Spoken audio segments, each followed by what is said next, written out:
Guys, nakakita ko ng kalapati. Ayan, ang ganda niya. Nabasa siya sa ulan, basang-basa. So, napilay yung paa niya guys. No? Siguro sa lakas ng hangin.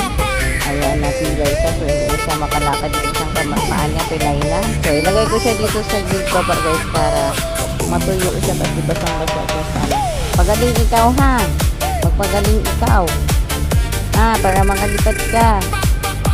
Tapos dito ko lagay sa baba para matuyo ka kaagad. Doon kasi basa, dito naman makalipad. Kaya ilagay kita dito. See you next time, okay? Na magaling na ikaw, ha? Nakakaintindi mo na isa. Diba? Diba? Nagtitok-titok yung mata. Magpagaling ikaw, okay, para makalipad ka ulit. Okay? Lablab ba?